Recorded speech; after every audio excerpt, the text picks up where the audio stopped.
నాకు రెయిడ్ అనే హిందీ సినిమాకి ఒక అనుబంధం ఉంది. I have to tell it now. 2018 March 15న నేను నా ఫస్ట్ జాబ్ లో ఫస్ట్ డే అనమాట. ఆన్బోర్డింగ్ కి పిలిచారు, టెంపరీ ఐడి కార్డ్ ఇచ్చారు. సో ఫస్ట్ జాబ్ స్టార్ట్ అయింది కదా, కెరియర్ స్టార్ట్ అయిపోయింది కదా అనే అకేషన్ ని సెలబ్రేట్ చేసుకోవాలనుకున్నా. అండ్ సెలబ్రేషన్ అంటే ఏముంటది, థియేటర్కి వెళ్ళి సినిమా చూడడం అంతే. సో వెళ్ళి ఒక మంచి బిర్యానీ తిని రెయిడ్ సినిమాకి టికెట్ కొనుక్కొని ఒక మల్టీప్లెక్స్ లో, చెన్నై మల్టీప్లెక్స్ లో వెళ్ళి కూర్చున్నా. I was genuinely surprise. Okay location లో ఒక 2 hour డ్రామా సస్టైన్ చేయడం, ఒక కంటెంట్ స్పేస్ లో, ఆ చిన్న ఆ ఇంట్లో, అంటే పెద్దిల్లే కానీ ఆ ఇంట్లోనే ఉన్న క్యారెక్టర్స్ అన్నిటితో ఆడుకోవడం. And more importantly Saurabh Shukla గారి క్యారెక్టర్ అండ్ అజయ్ దేవగన్ గారి క్యారెక్టర్, వాళ్ళ మధ్య ఉండే జరిగే ఆ వాక్వాదాలు, ఆ కాన్ఫ్రంటేషన్లు, ఆ డైలాగ్ బాజీ, అవన్నీ చాలా క్లాసీగా ఉండే మాస్. అందుకే మిస్టర్ బచ్చన్ అనే మూవీ రెయిడ్ నుండి ఇన్స్పైర్ అయ్యి తీస్తున్నారు అనే న్యూస్ ఫస్ట్ వచ్చినప్పుడు నేను జెన్యూన్ గా ఎక్సైట్ అయ్యా. ఎందుకంటే మీరు నా వర్క్ ఫాలో అవుతుంటే మీకు తెలుసుంటుంది, నాకు మాస్ సినిమాలన్నా, వెల్ మేడ్ కమర్షియల్ సినిమాలన్నా నాకు చాలా ఇష్టం. అండ్ ఆబ్వియస్లీ మిరపకాయ, గబ్బర్ సింగ్ అవి గట్టిగా ఎంజాయ్ చేశాను నేను హరిశంకర్ గారి మూవీస్ వచ్చినప్పుడు. So mister Bachchan had a perfect story, చాలా మంచి మూమెంట్స్, మాస్ మూమెంట్స్ కి స్కోప్ ఉన్న ఒక స్టోరీ. దాన్ని హరిశంకర్ గారు అడాప్ట్ చేసుకుని ఆయన ట్రీట్మెంట్ తో యాంప్లిఫై చేస్తే it should have ideally worked. But నాకు అస్సలు వర్క్ అవ్వలేదు, ఏ లెవెల్లోనూ వర్క్ అవ్వలేదు. అండ్ నో, నేను దీన్ని రెయిడ్తో కంపేర్ చేయట్లేదు ఈ వీడియోలో. ఓకే, నేను రెయిడ్తో కంపేర్ చేయకుండానే సోల్లీ మిస్టర్ బచ్చన్ అండ్ అది హరిశంకర్ గారి స్టైల్ ఆఫ్ ఫిల్మ్ మేకింగ్లో ఎట్లా ప్లేస్ అవుతుంది అనే విషయం మాత్రమే మాట్లాడతా, రెయిడ్తో కంపేర్ చేయను. ఎందుకంటే ఈ హోల్ అడాప్టేషన్ అండ్ ఇన్స్పిరేషన్, ఈ కాన్సెప్ట్ ఏదైతే ఉందో అది గబ్బర్ సింగ్లో చాలా బాగా వర్కౌట్ అయి ఉంటుంది.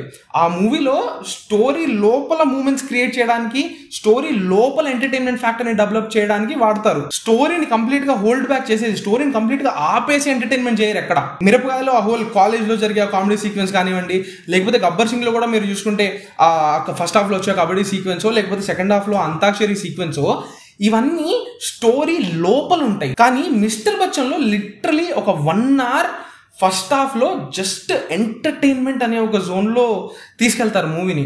అందులో వచ్చే ఆ హోల్ లవ్ ట్రాక్ అసలు ఎంత జెనరిక్గా ఉంటుందంటే, అంటే లైక్ హీరో వాల్యూస్ని చూసి హీరోయిన్ ఇంప్రెస్ అయిపోవడం, హీరోయిన్ వెనక ఒక 4 ఫ్రెండ్స్, హీరో వెనకాల ఒక 4 ఫ్రెండ్స్ వాళ్ళతో కమెంట్ చేసుకుంటూ ఆ కామెడీ చేయడము చాలా డేటెడ్ అనిపించినాయి. వీటిని ఎంటర్టైన్మెంట్ అండ్ కమర్షియల్ ఎలిమెంట్స్ అని అనుకోవడం is a big mistake. Entertainment అంటే సెపరేట్ గా ట్రాక్స్ ఉండాల్సిన అవసరం లేదు. ఇప్పుడు అది స్టోరీతోనే బ్లెండ్ అయి కూడా ఉండొచ్చు. స్టోరీలో ప్రోగ్రెస్ అనేది ఒకటి కనిపించదు ఫస్ట్ హాఫ్ లో చాలా వరకు. ఆ ఎంటైర్ ఒక 1 hour స్ట్రెచ్ లో సత్య గారి కామెడీ అక్కడక్కడ కొన్ని లాఫ్స్ జనరేట్ చేసిన మిగిలిందంతా నా పేషెన్స్ ని టెస్ట్ చేసింది. నేను ఏమాత్రం ఎంజాయ్ చేయలేదు, చాలా ఫోర్స్డ్ గా అనిపించినాయి ఈ ఎంటర్టైన్మెంట్ కోసం తీసుకున్న చాయిసెస్ అన్ని. అండ్ ఆ హోల్ వింటేజ్ సాంగ్స్ వాడారు, హిందీవి కొన్ని, తెలుగువి కొన్ని.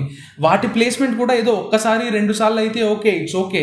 కానీ ఆల్మోస్ట్ ఎవ్రీ ఆల్టర్నేటివ్ సీన్లో వాడడం అనేది అసలు చాలా ఫోర్స్గా అనిపించింది, ఏమాత్రం ఆర్గానిక్గా అనిపించలేదు. హరిశంకర్ గారి ఫిల్మోగ్రఫీలోనే I give you better example. Gabbar సింగ్లో ఒక సూపర్ మాస్ సీన్ ఉంటుంది, హీరోకి విలన్కి మధ్య కాన్ఫ్రంటేషన్. ఆ కాన్ఫ్రంటేషన్ అయిపోయాక అలీ క్యారెక్టర్ ఫోన్కి రింగ్ టోన్ వస్తుంది, ఏమే రాజహా అని చెప్పి. Like that is a good moment, no fan సర్వీసే, కానీ బాగుంటుంది. అండ్ నేను ఆనెస్ట్గా చెప్తున్నా, మిస్టర్ బచ్చన్లో యూజ్ చేసిన పాటలు ఏవైతే ఉన్నాయో, ఆ పాత పాటలు, నేను ఎప్పుడు వాటిని విని వైబ్ అవ్వలేదు.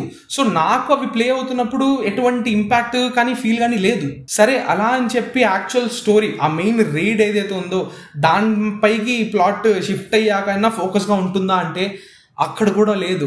అవి స్టార్ట్ అయ్యాక కూడా ఎంటర్టైన్మెంట్, కామెడీ, రొమాన్స్ అనే పేరుతో మళ్ళీ డిస్ట్రాక్షన్స్ ఉంటాయి. అండ్ మాస్ మూమెంట్స్, ఫైట్ సీక్వెన్స్లు కూడా ఉంటాయి ఆ ఇంట్లో, జగపతి బాబు గారి ఇంటి మీద రైడ్కి వెళ్ళిపోయాక. కానీ అవి కూడా స్టోరీలో నుండి ఆర్గానిక్ గా రావు. హీరోయిజం అనేది ఎప్పుడన్నా స్టోరీ నుండి ఎమర్జ్ అవ్వాలి.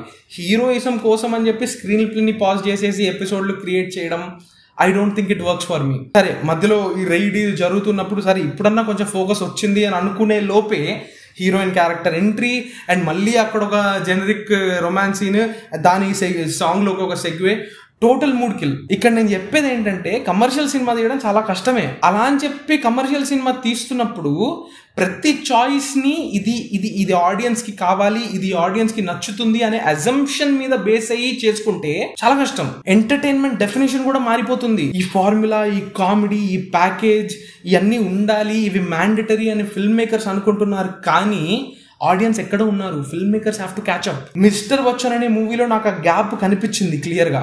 Audience perception of entertainment and film makers perception of entertainment, ఈ రెండు ఒకే పేజ్ మీద లేవు ఈ రోజు. ఆడియన్స్ ఎంటర్టైన్మెంట్ ఇదే ఫామ్ లో ఉండాలని ఎక్స్పెక్ట్ చేయట్లేదు. సరే మూవీ టెక్నికల్ గా కూడా నచ్చలేదా నీకు అంటే ఫంక్షనల్ అనిపించింది. లైక్ సినిమాటోగ్రఫీలో టూ మెనీ టచ్ యాంగిల్స్ వచ్చేస్తాయి ఒక పాయింట్ తర్వాత, చాలా మోనోటనస్ అనిపించింది. నాకు ఎడిటింగ్ కూడా చాలా ఆఫ్ అనిపించింది అండి.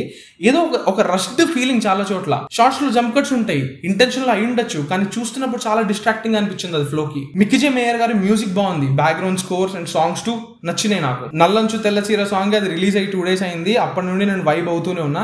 బట్ ఆ మూవీలో సాంగ్ ప్లేస్మెంట్ కి ఎనర్జీ రాలేదు. ఇంకా I won't even talk about believability, logics, physics, ఇవన్నీ కూడా ఎమోషన్ అనేది ఒకటి వర్కౌట్ అయి ఉంటే నేను క్వశ్చన్ చేస్తుంటాను, కానీ వర్కౌట్ అవ్వలేదు. ఎంటర్టైన్మెంట్ కానీ ఎమోషన్ కానీ. రైటింగ్ కూడా లైక్ చాలా వరకు చాలా కన్వీనియంట్ గానే అనిపిస్తుంది. ఫర్ ఎగ్జాంపుల్, హీరో వాళ్ళ ఫ్యామిలీకి, హీరోయిన్ వాళ్ళ ఫ్యామిలీకి ఒక చిన్న ఇది జరుగుతూ ఉంటుంది. మీ అబ్బాయికి ఉద్యోగం కూడా లేదు, ఇన్కమ్ ట్యాక్స్ ఆఫీసర్ కింద సస్పెండ్ అయిపోయాడు కదా, మేము ఎందుకు అమ్మాయిని ఇవ్వాలి అని అంటూ ఉన్నప్పుడే కాల్ వచ్చి చెప్పేస్తారు, మీ అబ్బాయికి సస్పెన్షన్ లిఫ్ట్ చేసాము, he can come back and join the duty అని చెప్పి.